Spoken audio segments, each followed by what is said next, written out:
बाबासाहेबांनी पुस्तकांसाठी घर नाही, महल बांधला, महल डॉक्टर बाबासाहेब आंबेडकरांनी. एवढं कर्तृत्वानं स्वतःला सिद्ध करण्याची क्षमता आज आम्हाला तुम्हाला मिळवण्यासाठी आमच्या सगळ्यांच्या समोर चित्रपटातला पुष्पा गरजेचा नाही. आम्हा सगळ्यांच्या समोर हिंदी चित्रपटातले, इंग्रजी चित्रपटातले, कुणी स्पायडरमॅन, बॅटमॅन गरजेचे नाहीत.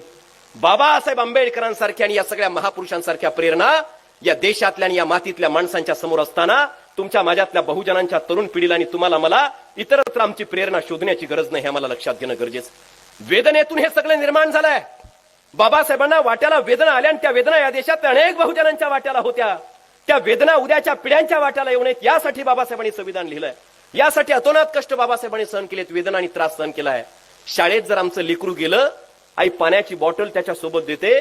एखाद्या लेकराला 15-20 मिनिट तहान लागल्यावर प्यायला पाणी मिळालं नाही तर लेकरांचं आईचं अंतकरण काकुळतीला येतं. बाबासाहेब आंबेडकर लहान असताना शाळेत ज्यावेळी जायचे, पाण्याचा हौद असायचा, सवर्णाची सगळी पोरं हौदावरती जाऊन स्वतःच्या हातानं पाणी प्यायचे. पण बाबासाहेब आंबेडकरांना हातात पाणी टाकण्यासाठी शिपायाची वाट पाहावी लागायची. शिपाई जर त्या दिवशी आलाच नाही, हातात पाणी पडायचंच नाही आणि हातात पाणी पडलंच नाही तर माझ्या बाबासाहेबांना दिवसभर शाळेत पाण्याशिवाय राहावं लागायचं. काय अंतकरण म्हणत असेल, काय वेदना होत असतील. पण त्या बाबासाहेब आंबेडकरांनी स्वतःच्या काळजाचं रक्त आपल्या लेखणीला पाजून या देशाचं संविधान लिहिलं. उमऱ्याच्या बाहेर बसावे लागणारे बाबासाहेब, वर्गाच्या कोपऱ्यातल्या पाण्याच्या माठाला हात लावायचा अधिकार नसणारे बाबासाहेब, स्वतःच्या कर्तृत्वातून, राजर्षी शाहू महाराजांनी केलेल्या सहकार्यातून, बडोद्याच्या सयाजी महाराज गायकवाडांनी केलेल्या सहकार्यातून बाबासाहेब आंबेडकर एवढी मोठी उंची शिक्षणातून कमावतात आणि दिल्लीच्या तख्ताला सुद्धा खेचून आम्हाला खाली आणता येईल हा मताचा अधिकार संविधानातून तुमच्या माझ्या हातात देतात आणि आमचं सक्षम जीवन करण्याचं काम बाबासाहेब करतात. हे कुणासाठी बाबासाहेबांनी केलंय?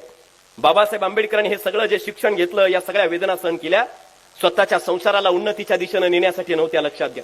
स्वतःचा आणि स्वतःच्या आयुष्याचा गाडा अधोरेखित करून तो रेखाटण्यासाठी नव्हत्या.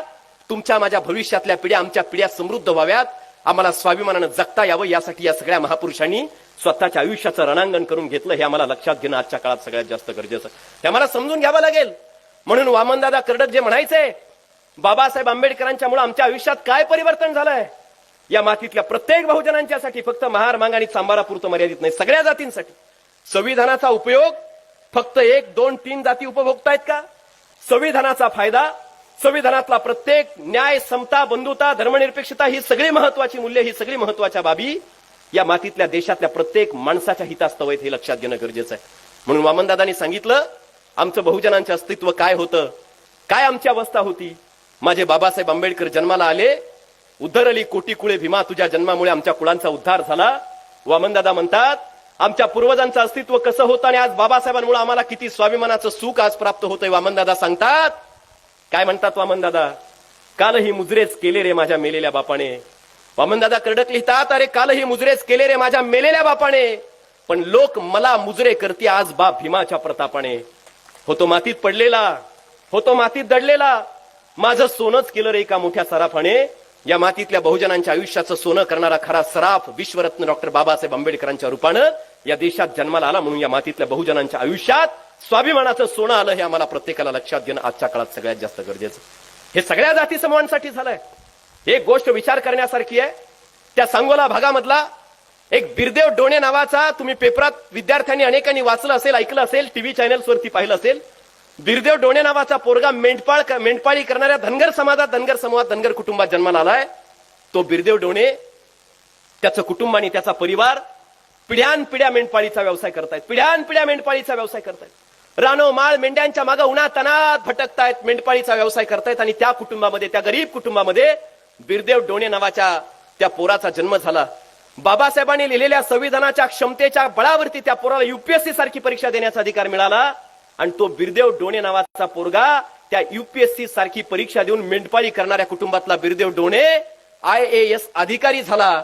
आणि IAS अधिकारी झाल्यानंतर त्याच्या गावातून त्याची मिरवणूक निघाली.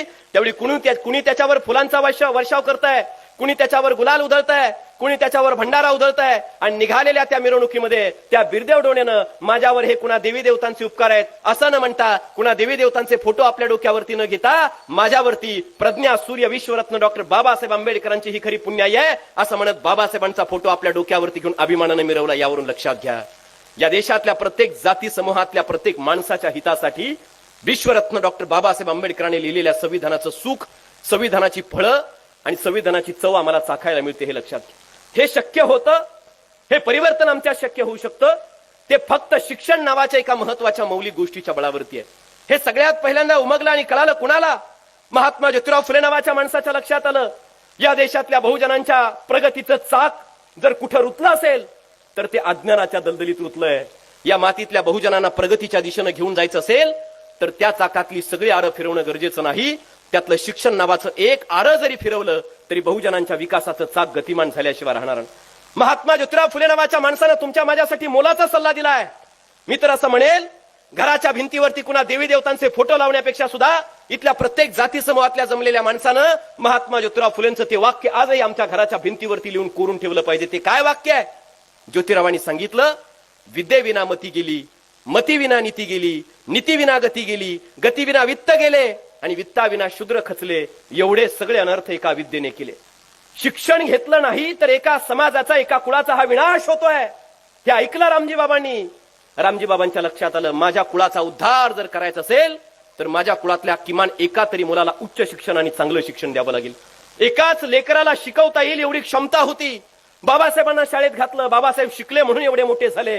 आणि बाबासाहेब आंबेडकरांनी त्यासाठी तुम्हाला आणि मला आणि प्रत्येकाला सांगितलं, मगाशी उल्लेख झाला, शिक्षण हे वाघिणीचं दूध आहे आणि ते पिल्यानंतर कुठलाही माणूस गुरगुरल्याशिवाय राहत नाही. बरोबर आहे की नाही?